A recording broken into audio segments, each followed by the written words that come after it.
Assalamualaikum warahmatullahi wabarakatuh. Baik, pada pertemuan awal mata kuliah IMK ya, Interaksi Manusia Komputer, saya akan berikan introduction tentang mata kuliah ini. Jadi apa sih yang dibahas dalam IMK? Kemudian nanti IMK itu bekerja di komputer di bagian mana ya? Karena ilmu di bidang komputer kan sangat banyak sekali, ada pemrograman, ada desain dan macam-macam. Kemudian IMK itu di bagian mananya nanti akan saya jelaskan di sini ya. Jadi yang akan saya bahas hari ini adalah definisi IMK, penyebab adanya IMK, komponennya, interface-nya, kemudian yang terakhir adalah bidang studi yang terkait dengan IMK ya. Jadi sebenarnya IMK itu ilmu dalam bidang komputer yang khusus mempelajari bagaimana cara merancang, mengevaluasi dan mengimplementasikan sistem komputer yang interaktif sehingga mudah digunakan oleh pengguna ya, seperti itu. Jadi dari judulnya udah kelihatan IMK, Interaksi Manusia Komputer. Jadi apa yang nanti akan dipelajari di mata kuliah ini adalah antara interaksi manusia dengan komputer. Jadi bagaimana kita membentuk sebuah interaksi antara benda hidup dengan yang tidak hidup ya. Jadi komputernya bagaimana kita bisa menginteraktifkan hal itu ya, kayak gitu. Karena hubungannya antara manusia dan komputer yang karakteristiknya tertentu ya untuk mencapai tujuan. Jadi manusianya hidup sedangkan komputernya adalah benda mati, maka tentunya akan dibantu dengan yang namanya interface ya. Jadi interface antar muka, interface. Kesimpulannya adalah jadi IMK itu ilmu yang pelajari interaksi yang terjadi antara manusia dan komputer. Jadi kita akan membangun interaksi di mana di sisi komputernya paham dan di sisi manusianya juga paham, kurang lebih seperti itu. Kemudian kenapa sih ada IMK? Nah, yang pertama adalah karena manusia bisa berinteraksi dengan sebuah komputer yang kategori karakteristiknya benda ya. Kalau manusia dengan manusia sangat mudah karena bisa berdialog dan macam-macam, sedangkan ini adalah benda mati, yaitu benda. Maka bagaimana nanti sebuah manusia itu bisa berinteraksi dengan benda mati tersebut? Ya, karena konsepnya adalah menggunakan interface, maka kemudian timbul pertanyaan, bagaimana manusia itu dapat menciptakan sebuah dialog yang dimengerti di sisi komputer dan di sisi manusianya. Seperti itu. Karena interaksinya membutuhkan sebuah hal yang bisa dimengerti di dua sisi ya. Maka interface itu adalah pilihan terbaik. Nah, seperti itu. Kemudian sejumlah tren dalam industri komputer, karena industri komputer berkembang, jadi interface-nya juga semakin berkembang. Oleh karena itu IMK juga ikut berkembang. Yang tadinya mungkin interface-nya model zaman dulu ya, kayak komputer gitu, sentuhan, sekarang sudah menggunakan touchscreen, ada yang menggunakan kamera misalkan face unlock untuk di handphone itu kan sudah tanpa sentuhan juga, dia cukup login by face sudah bisa dan seterusnya. Kemudian teknologi yang semakin meluas dari sisi pengguna maupun penggunaan. Jadi penggunaan komputer dulunya terbatas, sekarang sudah melampaui dari konsep awalnya. Jadi seluruh bidang apapun dapat ditangani oleh teknologi berbasis komputer tadi. Jadi apapun, zaman dulu belum ada komunikasi, sekarang sudah bisa menggunakan komputer ya komunikasinya. Jadi ada VoIP, voice over internet protocol, video call dan seterusnya itu ya. Seperti itu. Jadi karena hal itu didukung teknologi yang semakin meluas ya, baik dari penggunanya maupun dari penggunaannya. Kemudian paradigma produktivitas pengguna komputer yang selalu ditingkatkan dari waktu ke waktu ya. Jadi komputer dari waktu ke waktu semakin berkembang, akhirnya menyebabkan IMK jadi ikut berkembang. Jadi itu secara otomatis ya. Komponennya adalah jelas hanya 3, jadi interaksinya, manusia atau penggunanya, kemudian komputernya. Karena tidak ada 3 komponen ini, maka interaksi itu tidak akan bisa jalan ya. Jadi 3 komponen ini harus ada semua, maka bisa menyebabkan sebuah interaksi dengan baik. Jadi ini pengguna manusianya, saya rasa sudah cukup jelas ya. Jadi penggunanya itu berupa manusia, bisa individu maupun grup. Jadi yang bekerja sama atau kelompok penggunaan dalam organisasi yang masing-masing berhubungan dengan bagian yang sama dari suatu proses. Jadi manusia itu cenderung lebih banyak menggunakan komputer untuk membantu menyelesaikan pekerjaannya, seperti itu. Itu konsep konsep dasarnya ya. Jadi manusia membutuhkan komputer hanya untuk menyelesaikan pekerjaannya. Itu konsep dasarnya, walaupun kenyataannya mungkin bisa untuk fun ya, recreation, semisal main game seperti itu. Tapi kebanyakan memang awalnya adalah penggunaan komputer untuk menyelesaikan pekerjaan.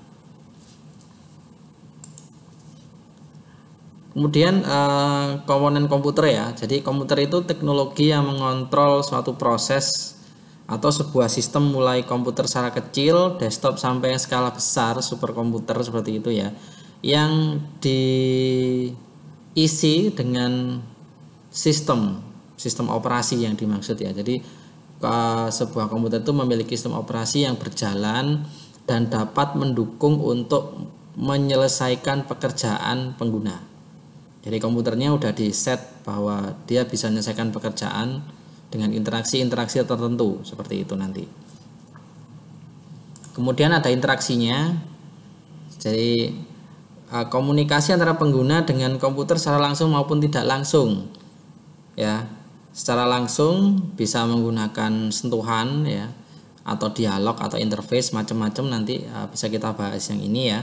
Kemudian ada feedback dari komputernya, bagaimana nanti feedbacknya dan bisa dimengerti oleh penggunanya. Atau proses yang tidak langsung, jadi melibatkan background processing, jadi semacam service gitu ya, jadi tidak langsung pemproses seperti itu, tapi proses itu akan dilakukan oleh komputer berdasarkan interaksi yang sudah dilakukan oleh manusianya. Jadi ada background service lah, gampangan seperti itu. Kuncinya adalah di IMK itu yang dibahas adalah interface. Jadi bagaimana kita nanti akan membuat sebuah interface, intinya fokus pada interface yang mudah digunakan oleh pengguna ya, dan memudahkan dalam proses pada sisi komputernya nanti. Jadi kuncinya adalah di interface.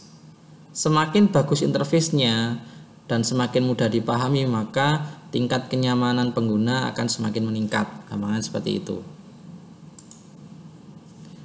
Nah, nanti media interface itu dibagi menjadi 2 ya. Jadi ada tekstual, ada GUI, graphical user interface. Jadi ini media interface yang paling populer. Jadi ada 2. Kalau zaman dulu itu tekstual, kalau sekarang GUI ya, lebih GUI karena orang awam lebih mudah penggunaannya jika menggunakan GUI. Tekstual masih tetap digunakan, tetapi pada penggunaan terbatas, khusus pada administrator tertentu, misal database administrator seperti itu. Kemudian administrator jaringan, networking, dia masih menggunakan tekstual, lebih enak karena mungkin dianggap resource-nya lebih kecil ya dibandingkan GUI yang memang grafiknya lebih bagus, cuman membutuhkan resource yang agak besar. Jadi media tekstual itu adalah bentuk sederhana dialog atau komunikasi antara manusia dan komputer yang hanya berisi teks. Jadi teksnya itu berisi perintah, jadi komen. Jadi perintahnya berbasis teks. Berbeda dengan GUI yang perintahnya menggunakan grafis yang lebih baik dan hanya main klik atau yang lain ya. Kalau di sini adalah komennya kita tulis. Jadi teksnya itu berupa komen. Seperti itu ya contohnya ya. Jadi kalau di bahasa pemrograman PHP itu echo, kalau di JSP out.print, Kalau JavaScript document.write. Nah, perintah itu maksudnya adalah memunculkan apa yang tertulis setelah perintah itu. Echo, misalkan echo kota, maka kota itu yang akan dicetak, dikeluarkan dalam interface. Jadi tekstual ya modelnya, basisnya. Karena komen itu dilakukan melalui teksnya yang tertulis. Sedangkan GUI bentuknya seperti ini ya, GUI. Jadi Graphical User Interface, bentuk dialog komunikasi antara manusia dengan komputer yang bentuknya grafis. Jadi pengguna lebih mudah untuk melakukan perintah-perintah tertentu ya. Jadi cukup klik-klik seperti itu aja atau pengisian tertentu. Jadi ini lebih mudah dipahami oleh orang awam. Jadi memang kebutuhannya luas untuk GUI. Kita membutuhkan apa, kita tinggal visualnya juga lebih baik ya penerjemahannya. Jadi saya mau ngapain, ini contohnya adalah form untuk validasi KTP, contoh dari sebuah aplikasi ya. Jadi kita tinggal cukup tulis nicknya, validasi, maka akan keluar namanya. Seperti itu. Lebih mudah untuk dipahami ya, kayak gini nih.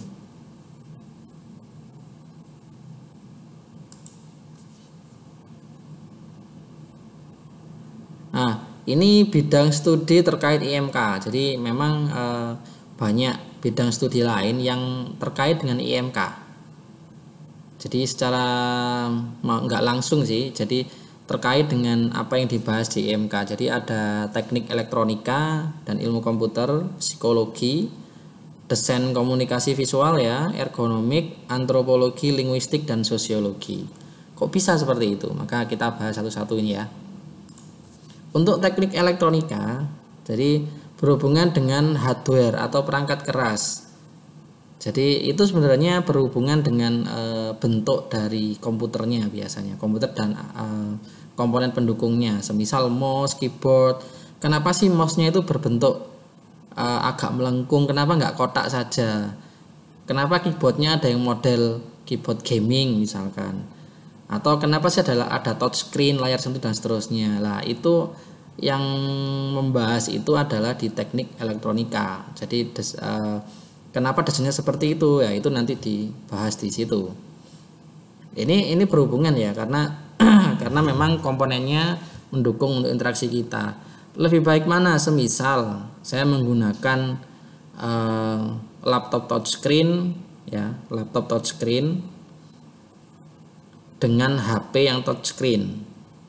Walaupun sama-sama touchscreen, tapi kenyataannya lebih enak menggunakan HP touchscreen karena kalau laptop touchscreen mungkin dirasa cukup menyusahkan ya, walaupun konsepnya sama. Enak menggunakan handphone dengan fitur touchscreen daripada laptop dengan fitur touchscreen juga lah. Kurang lebih seperti itu. Jadi memang berhubungan dengan IMK ya. Jadi ini teknik elektronika dan ilmu komputer berhubungan dengan hardware sebenarnya.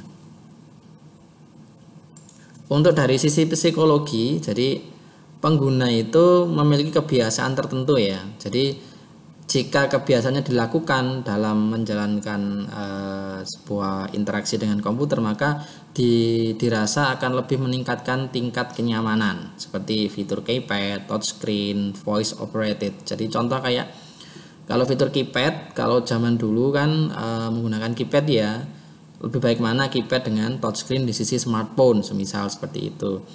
Atau voice operated seperti Siri-nya iPhone atau Google Asistennya Google. Jadi kita tidak perlu ngetik lagi untuk searching sesuatu, kita cukup menggunakan suara ya, voice operated.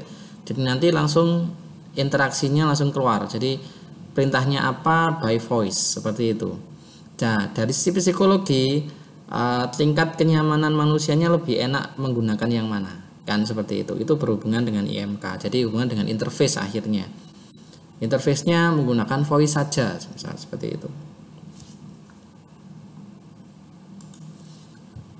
Desain komunikasi visual, jadi memanfaatkan gambar sebagai sarana dialog yang cukup efektif. Jadi gambar ya, jadi semisal kayak game gitu kan, interface-nya bagus dan jelas, sehingga bisa user friendly tampilannya. Jadi cukup untuk memudahkan pengguna dalam penggunaan sistem ya. Jadi jelas tombolnya di sini, tombol itu didesain dengan gambar yang sesuai seperti itu. Jadi ini desain komunikasi visualnya ya. Jadi akan membahas itu. Untuk yang ergonomik, jadi berhubungan hampir mirip dengan teknik elektronik dan ilmu komputer tadi, berhubungan dengan aspek fisik ya, hardware, untuk mendapatkan lingkungan kerja yang nyaman ketika berinteraksi. Contoh USB PC sama Orange Pi. USB PC adalah produk baru ya, jadi PC yang berbentuk USB stick itu. Jadi tinggal colok ke TV LED udah jadi PC, maupun Orange Pi. Orange Pi juga sama, PC bentuk kecil cukup dalam saku. Jadi misalkan seperti itu akan mempengaruhi lingkungan kerja ya, karena dia simple kecil gitu, tinggal nyaman-nyaman saja dibanding dengan komputer yang besar seperti itu. Jadi memang lebih nyaman jika menggunakan seperti itu. Anggap aja seperti kayak misalkan kita menggunakan laptop besar dan laptop kecil. Ada orang yang suka laptop kecil karena nyaman, mungkin beratnya nggak terlalu berat, pembawanya lebih mudah, kecil, tidak memakan ruang dan tempat. Sedangkan laptop besar dia akan makan ruang, kemudian berat juga dan seterusnya. Jadi beberapa seperti itu memang tiap pengguna berbeda-beda ya sukanya ya. Jadi ini berhubungan dengan ergonomik seperti itu. Antropologi, jadi memang kayak ini misalkan ya, antropologi itu jadi kelompok yang anggotanya diharapkan dapat menggunakan teknologi sesuai dengan pengetahuannya masing-masing. Semisal sistem dalam sebuah departemen itu akan berbeda dengan departemen yang lain. Semisal dalam sebuah perusahaan, desain sistem pada departemen pemasaran dengan departemen produksi misalkan akan sedikit berbeda kan. Nah, tergantung dari kelompok atau anggota yang menggunakannya. Jadi memang didesain seperti itu karena memang peruntukannya berbeda. Jadi cara berpikir atau cara pengguna juga berbeda antara orang departemen pemasaran dengan produksi. Jadi memang sistemnya akan dibedakan. Nah, ini hubungannya dengan antropologi. Jadi cara kerja masing-masing penggunanya, jadi masing-masing kelompok di tiap departemen seperti itu akan sedikit berbeda. Maka desainnya juga akan menyesuaikan. Linguistik, jadi bahasa menggunakan sarana komunikasi yang akan mengarahkan pengguna ketika berinteraksi. Jadi dalam sebuah interface itu kita menggunakan bahasa apa? Bahasa Inggris atau bahasa Indonesia. Mungkin kita orang Indonesia ya, tapi saat kita menggunakan sebuah sistem yang bahasa Indonesia, kita akan lebih susah sebenarnya. Merasa akan lebih susah. Contoh, saya ambil contoh istilah yang kecil aja ya. Istilah copy dan paste. Kalau kita sudah terbiasa dengan bahasa Inggris maka itu tidak jadi masalah. Tapi saat berubah ke bahasa Indonesia, walaupun itu bahasa kita sendiri ya, jadi menunya berubah menjadi kalau copy itu kayaknya tetap copy ya, copy sama tempel kalau nggak salah. Kan kadang kita bingung tempel itu apa ya maksudnya kan gitu. Salin sama tempel maksudnya apa ya? Kita akan kadang-kadang akan dibuat bingung dengan bahasa kita sendiri. Jadi usahakan dalam sebuah sistem itu, terutama interface, bahasa yang digunakan itu mudah dimengerti oleh si pengguna. Jadi contohnya yang saya contohkan barusan itu tadi. Kemudian yang terakhir adalah berkaitan dengan studi pengaruh sistem manusia dengan komputer dalam struktur sosial. Jadi dampak komputerisasi contohnya ya terhadap keberadaan seorang karyawan di sebuah perusahaan. Kira-kira dengan adanya komputer itu perusahaan itu akan terjadi pengurangan karyawan tidak? Kurang lebih seperti itulah. Contoh lagi, semisal kayak di jalan tol dulunya menggunakan loket manusia ya, sekarang menggunakan mesin, menggunakan e-money kayak gitu tuh. Jadi dampaknya bagaimana komputerisasi terhadap karyawan dalam sebuah perusahaan seperti itu.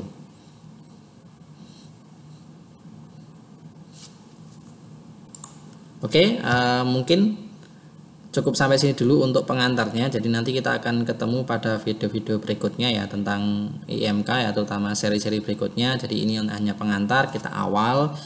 Jadi IMK adalah kesimpulannya adalah ilmu yang pelajari tentang interaksi manusia dan komputer. Jadi fokus kita nanti pada interface. Jadi bagaimana kita itu membangun sebuah interface yang mudah dipahami penggunaannya oleh pengguna atau manusia. Nanti untuk meningkatkan tingkat kenyamanan ya. Jadi kenyamanan itu akan berpengaruh pada manusia saat berinteraksi dengan komputer. Kalau dia merasa nyaman, mungkin dia fine-fine aja penggunaannya. Tapi kalau dia tidak nyaman, otomatis dia nggak akan memberikan nilai positif terhadap interaksi itu. Kan akhirnya pada akhirnya seperti itu ya. Oke, mungkin cukup sekian. Saya akhiri. Wassalamualaikum warahmatullahi wabarakatuh.